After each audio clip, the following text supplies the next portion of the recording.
this model was supposed to simulate the behavior of real athletes. That's a good way of going about that. There we go. This is That's a very good This way. is the foundation I like that. Yeah, of yeah, yeah. negotiation. There are many ways of succeeding, but find the best fit for you. Beats me, man. There it is. That's the show. That's guys. the entrepreneurial roadmap that everybody has to, I don't know. I feel like that way in school too. They're just like, follow the path to be successful. But then when I look at the people who are actually hyper successful, I feel like they never follow the path. It is the power of collective subconscious, if you ask me. Bridging the gap between innovation and real industry is the start. Welcome to an episode on the Estelle Ingenuity Podcast. I'm Stephen Estelle, engineer, CEO, and founder of Estelle Ingenuity. In our episodes, we dive into different experiences from people who specialize in technology, entrepreneurship, and other necessary elements that will help you reach your full potential in these fields. We focus in on innovative devices that will be changing our society, stories from entrepreneurs and how they maneuver through the business landscape, and how these new technologies are being used in businesses to bring value to the world. From these stories, if you are inspired to develop your own inventions and prototypes, and you want to see your innovative ideas flourish, reach out to us at estelleingenuity.com for your prototyping needs so together we can begin creating the new devices of the future. With that being said, enjoy the show, follow and subscribe to Estelle Ingenuity Podcast, and relish the wisdom from the topic you hear today.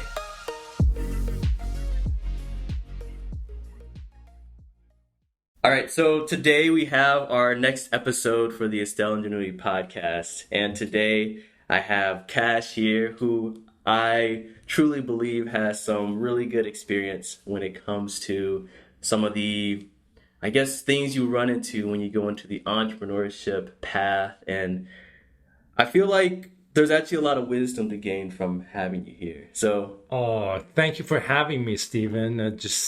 You're flattering me right now. You're good. But really, thank you for coming on the show. And to start off, let's hear about you. Tell us a little bit about yourself. So, my background is engineering, and I've been doing engineering for my bachelor and my master's. But nice. I always wanted to get into the industry. In the meantime, I always felt that to get into the industry, I want to bring like some new edge, something that can contribute, not like selling something that's already existing. Yeah, I get that.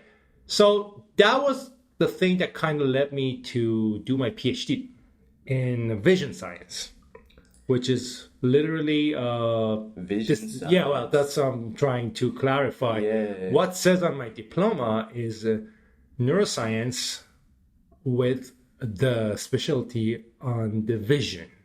Interesting. So that's how they call it vision science. The other reason is my school had this school of optometry. Okay. And this program was held there. So the most of the focus was the eye, literally. Yeah. That's why we were doing vision science and the neuroscience that was related to vision. Okay, interesting. So, but this is like a very multidisciplinary area. And I came with my background. And what I wanted to contribute was something more like computational, more like engineering. And I was like, had lots of idea getting into this, but kind of rectified and directed by what came along, and I'm happy with it. Nice. So before we dive deep into this field, I like to kind of get a nice overview of everybody that I talk to. And why did you choose engineering in the first place? Why science? Oh, that's a good question, because that goes back to my childhood. Let me hear it. What you got? Yeah, so here's the funny thing. When I was a kid, and I was in like, I don't know, elementary school. Back in the day. Middle school, back in the days. Yeah. We were all fascinated by engineers because they can build things. Right. I loved math. I was not like when there was like a fight, which one is better? I was like, math is better. Okay. But to be honest, I was always fascinated by engineering, and then you can make something like this big building, this car that runs, and this monitor that lights up, right? So in my mind, I was always can figure out, kind of get away with the mechanics of how a building is being bolstered, Nice. how a car is being moving, but I couldn't figure out why the LED lights up. That was the biggest mystery. The LED. Yeah, so I like the calculator. Why? How? Okay. This is like a display and the TV. I like this and the curiosity. computer, and I was like, this is a mystery. I cannot get my head wrapped around the idea. What's going on? Like, what is it? But the car, I know there's combustion. This pushes that. There's the rotates. I understand that. I can relate to this. Okay. But with electronics, no. That was the biggest black box of my life. Can I tell you, I think electricity is like magic in real life. It is like... What's the difference between electricity and magic? Normally people, when they don't see things, call it magic. But I would say like radio is a magic too. So waves, electromagnetic fields and waves are magic. Magic. Because when you don't know the science behind it, right? And if you cannot, we have a capacity to understand some science, but to be honest, a cat cannot learn Chinese. Okay. So the capacity stops at some point. Yeah. And that cat would call Chinese magic. Right. But maybe to some collective intelligence of, hundreds of people or some extraterrestrial entity, this is not magic. It's just a fact. Yes. It is something that happens, it exists, and it's fascinating, and you get to, use it or see it or, live with it. But the curiosity was the propeller behind me going after electrical engineering.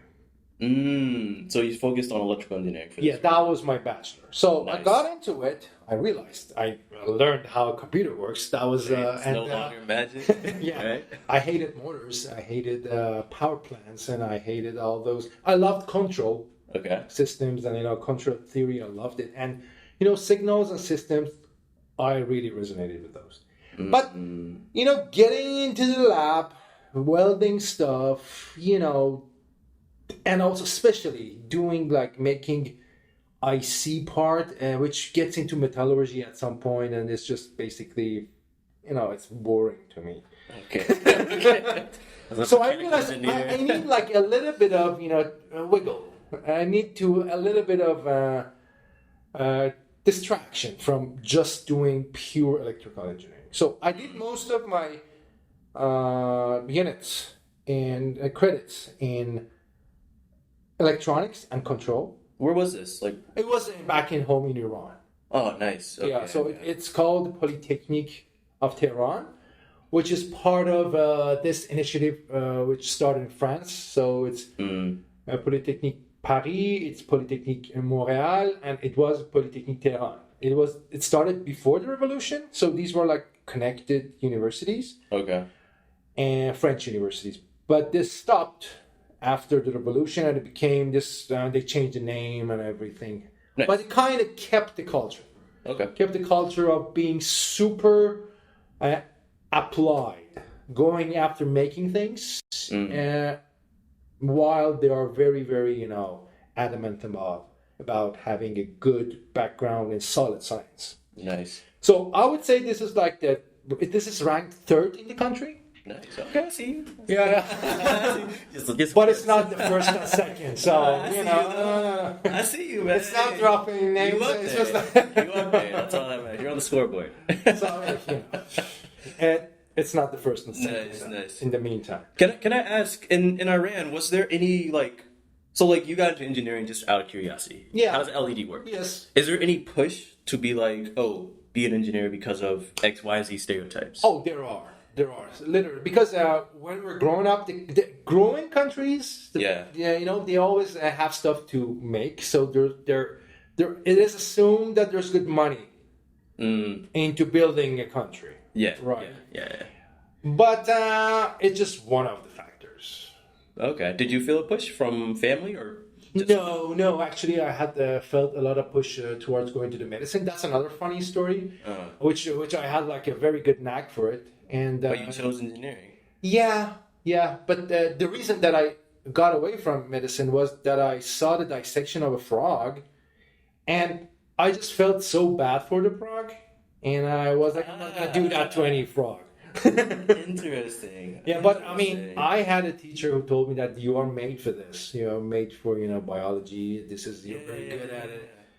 But I like math too. So I was like, well, I can learn. So that's one of the reasons I got into the biomedical engineering after. There we go. As a fellow BMB myself, I get that. I get so that. You know what I mean. Yeah. So you want to be around biology and medicine, but you also want to contribute otherwise. You want to be on the other side of the spectrum, that you make things that help people, but you don't want to dissect things in the meanwhile. Okay, so now I'm getting a better picture. You started with electrical, and then you started getting into the biomedical, and then you did the neuroscience with the focus on like vision and things of that nature. Nice. Do you feel any regret over this path of education, or do you think you chose the right path for you? If you look at the trend of taken, the path of taken, it's just always signals and systems. Okay. So it seems I've been vacillating between different branches. Okay. But if you look at what I've done, it's like mostly control systems and signals. This is what I still do. Yeah. And it involves working with complex systems, the dynamics of, just modeling what is out there in the nature and modeling it and simulate it and see if it's applicable to daily life. Okay. That's exactly what I did with my PhD. And when I was doing my master's, I was using FES, functional electrical stimulation, to make the muscles in the paraplegic to, do cycling. Mm-hmm. I was controlling the speed, tracking the speed of that cycling through like this innovative control algorithm. Interesting. And I had actual patients, so I never shied away to work with the real world. So I was not cooped up in simulation in a lab and hoping someday this, textbook example would pan out into the real world. No. Nice. You chose a good path then.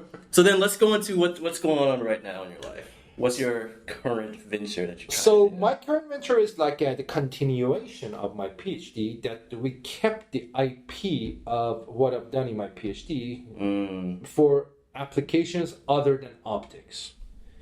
Okay. To give you a brief summary of what I've done, I created this model, a computational model, which is not very data hungry like the deep learning models that are pretty popular. I mean, there's nothing wrong with them. It's just when it comes to the sparse data, they come short.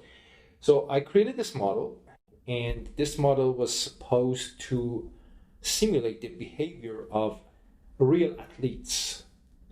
What do you mean by simulate the behavior? So they had to look at this visual stimuli, animation of some a motion capture of a soccer kick. Okay. Which was having different angles. And they had to decide from the animation of these moving dots, motion capture, that where the ball is supposed to go. Like a penalty kick? Yeah, exactly. Penalty kick, got you. Okay. Yeah. So the pro athletes were really good at it. Like while the stimuli was like 4 seconds, they were on average able to tell in 1 second what's going to happen. So that's how a goalkeeper can catch a ball. So you read the motion of the body of a person.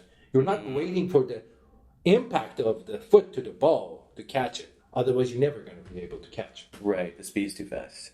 So what they do, they predict. They make a decision from the evidence of the motion of the body, and they go with it. So I was trying. I see where this is going. Yeah, I like this. Yeah, see what you're doing here. Yeah. So I was trying to simulate this perception, biological motion perception, according to what's in the literature. What are the hypotheses to have like a descriptive model? This, when I say descriptive model, in the hierarchy of modeling, I mean like 2 neurons. I'm not talking about the algorithm. I'm talking about, okay, this neuron is connected to that neuron. If this fires and makes the other one to get activated or inhibited, I want to see the behavior at the end of this. Of the chain. So it's like granular to the neurons. When we say descriptive model, I want to arrange a bunch of neurons with their dynamic back to back. Yeah. And I want to give this input, the video, and I want to see this neuron make a decision about where the ball goes. This is a descriptive model. When you say descriptive, this is what we mean. Okay, I got you. So I did this, and this was a bit out of the paradigm models everybody trying to do, because everybody, it's safer. You don't want to. You want to get your PhD. You don't want to get in. I get you. You don't want to rock the boat, man. You're trying to get out. Yeah, people are trying to leave. So I was like, no, I want this challenge. I want it to work because this is what I want to look into later. I want to get into the applications that can be sold, can be contributing to society, and can solve something. So I got into this. At the time, I was super into sports. Like, I want to do sports. Because a client of my professor was Manchester United. Very surprisingly, they had like this product, and Manchester United at the time that Sir Ferguson was in charge, they were buying it from the lab. You're a big soccer fan or football fan? I don't care. I mean, what do you call it, man? I mean, I have no prejudice. I mean, I just gotta check it, man. For the Americans out there. Yeah. Yeah, I mean, I'm pretty athletic, but when it comes to soccer, I dabble. I'm a good goalkeeper. Okay, fair enough. But I had a good defense. I can do what I can do. Gotcha. You know, it's been a while. I haven't played soccer. Okay. Anyways. Yeah. No digress. I'm just curious, man. Yeah. Going back to the application that I was going for, I managed to make this model that was simulating the behavior of those athletes. When I say behavior, we need some metrics, right? I mean, I think I would be curious. What do you mean by behavior? I mean, yes. Athletic behavior. So what I mean by behavior is there are some metrics and there are some diagrams they look into when they talk about behavior in neuroscience, like psychometric function, which consists of what was the precision level that they performed, like what's the percentage that they said right. Okay. Easy. And what was the rate? I mean, when there's like the change of when they were like when there was a threshold, how far from the threshold they were that they got like 100%, 90%, and when they did bad, when they became bad. So there's like a slope here, and that slope is part of the behavior. Okay. And also the other aspect of behavior is the reaction time. So now my model had to react in the same time as the athletes did. Based off of the motion capture. With the exact video they've been looking at. Got it. And also, it had to do the same precision and the slope, all at the same time. So we are looking at 3 outputs with 1 video, and this is what we have to do. Okay. Right? So, long story short, it worked pretty good, and it simulated 40 athletes. It got patented, and there was this company called Essilor. Essilor is like an optics company that they make like lenses for glasses, like optical. Yeah. And now they merged with Ray-Ban, Luxottica. Oh, there was Ray-Bans? Yeah, they make this new smart glasses with Ray-Ban. Yeah. Okay. So that's the company who patented. I see you. No, you're making me stop. I see you. I'm gonna stop. Ray-Ban. Continue. No, it was after I left. Right. That was after I had nothing to do with it. All right. Go for it. I wish I was there when it was happening. That's a good. I mean, the merger actually killed the industry chair we had with them. So kind of ended the collaboration of the lab with that company. Darn Ray-Bans. So literally, the Ray-Ban is something that got us disconnected. They cut it. Okay. Now we kept the application of this decision-making machine for another application. The IP left to me, my professor, and a supervisor was helping me. Nice. Another thing that happened was my professor gave a tech transfer talk to some university in Japan. Tech transfer, got it. And because he had like 2 exits before, and he had already running a company that was the product that was selling, that used to sell to Manchester United. Got it. And he had experience in like how the IP works, how you can sell, how you can create a company out of something scientific, and what they call it deep tech. Deep tech. Actually, I hear that word thrown around. Is there a way to explain what is exactly this is my recollection of what I understood. When they say deep tech, I think they mean science-centric startups. Got it.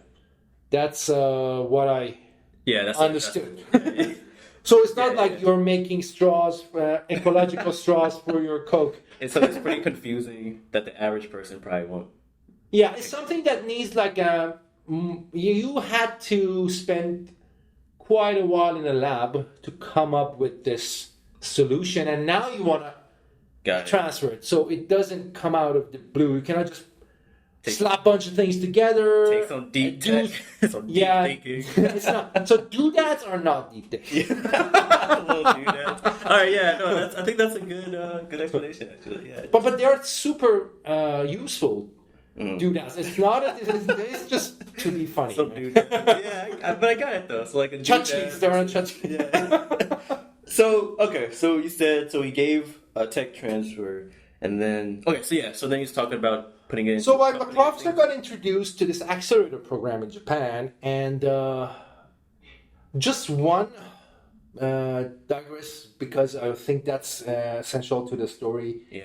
This decision-making machine, as I told you, the athletes were able to detect the final result in 1 second, while the whole animation was 4 seconds, right? Okay. So the event was 4 seconds. They were able to predict in 1 second. So I want to see how this decision-making machine was a prediction model. For the athletes, or for like this is simulating. So this artificial machine is basically simulating the athlete. So So what is it? It's a decision-making machine, but the decision-making is happening before the event is finished. Okay. Yeah. That means prediction. I'm saying this because when it comes to other artificial AI and machine learning, there are different ways to define the predictive models. The prediction from our model comes from the decision making. So you accumulate the evidence, and when it's enough statistically, you go with a decision. Now we want to use it to predict things. And when my professor was introduced to this accelerator, he was invited to pitch an idea, right? And he reached out to me that, do you want to do give it a try? Get on board. Yeah, I was like, I'm exploring. I like to explore how this is going. So why not? Like on the other side of the ocean, well, why not? I get it. Yeah. It's an adventure, right? You are the master of it. Here we are on the other side of the world, right? I get that. Yeah, let's go, be on the other side for a while. And that was before the pandemic, and I had other plans lined up, and this was one of the plans, right? But they were all entrepreneurial, right? I wanted to, go to different accelerators, do different pitches, and see which one is more in line, and get on with it. Gotcha. So we saw the aging problem in Japan. And we wanted to... The aging problem. Aging problem. Nice. And Okay. the leading traumatic incident that happens in Japanese older people, and then literally in the world, 37 million falls per year in the over 65 population that leads to injury. We can use this machine because all the solutions out there are detecting the falls after it happens. When they are on the floor and the hip is broken, they call for help. You're already hurt. It is very effective because the faster they come to salvage, the less harm is done. But when the impact has happened, it happened. But what if it doesn't? Right. So we kind of reformulated the application of this model into, if we read the nuances of the movement of a falling person who's about to fall, we can alert them exactly the way an expert brain can detect that this person is going to fall if we train it with enough data. Alerting the person that's falling or alerting some medical help? No, the person. Because there's... So, as you said, we're talking about the window is like seconds. Yeah. There's not enough time to, get the third party involved or Superman swoop in, Just like, Yeah. Pick them up. Yeah, I got you. Yeah, you need Flash for that. I get you. Yeah. Flash could help, though. Okay, so within these seconds is a way of trying to alert the person that's potentially Yeah. gonna fall. So there's a solid body of evidence that we are using a lot of predictive cognitive mechanism in our daily lives not to fall. Mm-hmm. To give you like a picture, if I blindfold you and I hit you with a can, All right. Okay. and if I perturb your balance, you're gonna have a hard time because you already get the impact and you have to restore your balance. Right. But if your senses are active before it happens, you predict this is gonna happen. You're gonna embrace yourself. Right. You're gonna need less. You're gonna spend less energy, less expenditure of energy gonna be needed for you not even lose your balance. Yeah, you just kind of bear for it. So we want to kind of alert them because older people, what happens, the latency in understanding to receiving the sensory signals. This latency is something that when you interview with an older person, they say, oh, I realized I was falling, but when I realized I was mid-fall. That's the latency. Just a slower reaction. That's the So the reaction time, obviously, but that's the motory part. I'm talking about. Got you. Okay. Yeah, to aware of what's happening, to perceive. The perception part is sensory, and the sensory reception. First of all, the signal to noise is not very good. But my bet and my understanding of what I learned in neuroscience is the latency. The biggest enemy. There's noise problem, obviously. Like the vocabulary of neuroscience. Yes. What's the latency of this? Yeah. The latency happens because of so many, the neurohumoral pathways are not as fast as before. There are some parts missing. There's so many problems with articulation, which goes to the motory. I don't want to, mix these things up. Okay. But what if there's like a cognitive aid in parallel that doesn't suffer from these latencies? This could just be added as a cyberhuman. Okay. To now I have a fast sensory and I am motorically sufficient enough to walk right now. So I have the means to have my muscles moving and get stabilized because I'm doing it right now. So the less energy I need to stabilize, the bigger chance that I stay, stay standing. Yeah, not on the ground. Yeah. Rolling. Yeah. So what is it that this is what it does? We're looking at the motion of the bodies, and we read the nuances of the bodies real time.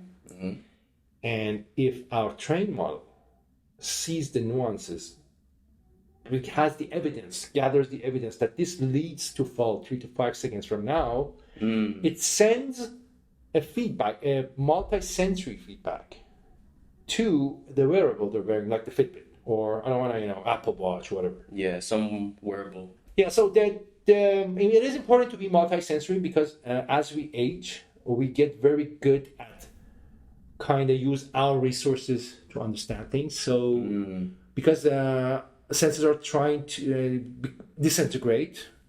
Now we learn how to mix them together and have a better multi-sensory perception. Okay.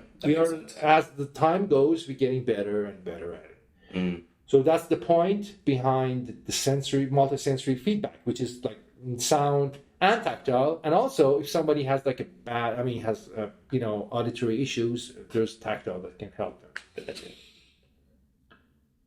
So they have this wearable. There's the camera looking at them. We are reading the motion of the body in real time. And when there's like a high probability that they're going to fall 3 to 5 seconds, we tell them with true vibration. This is not very well instruction because we don't want to go to cognitive part. We just want them to be aware and they know this means stop. Something's happening. Yeah, this means stop. This means hold on to something. If there's something, hold on to something. If there's nothing, just stop. And when it's safe, we're going to give you the green light or with another vibration. Okay. That's the whole. It sounds very wholesome.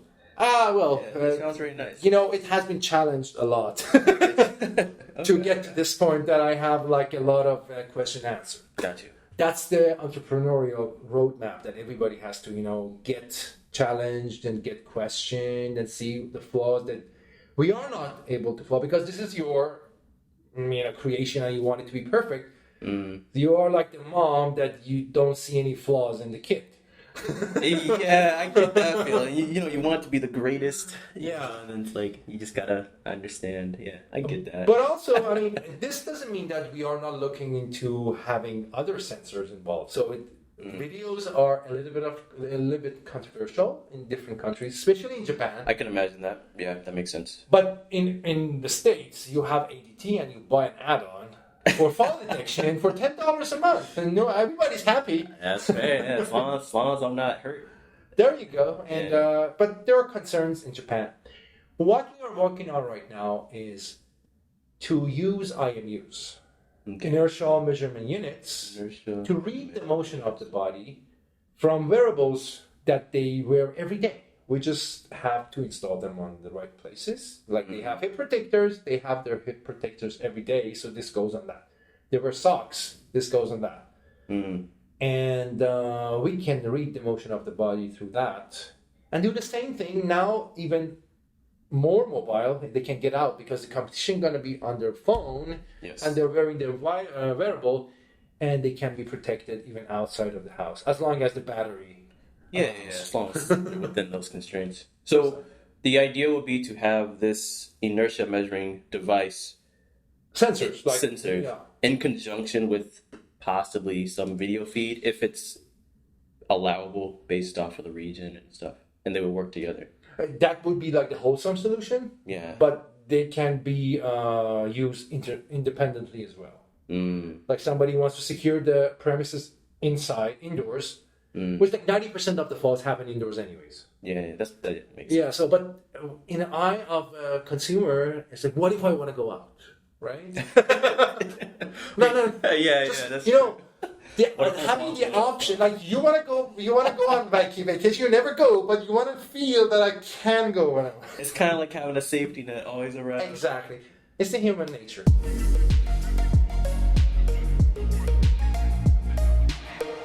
That was the end of an episode of the Estelle Ingenuity Podcast. Hope you learned something new and innovative and were left inspired to go create and invent new ideas for the betterment of society. Make sure to follow and subscribe to the Estelle Ingenuity Podcast on Spotify, Apple Podcasts, and YouTube for more stories and experiences from people in the field and to hear about new up-and-coming technology. Thank you for listening, and see you in the next podcast episode.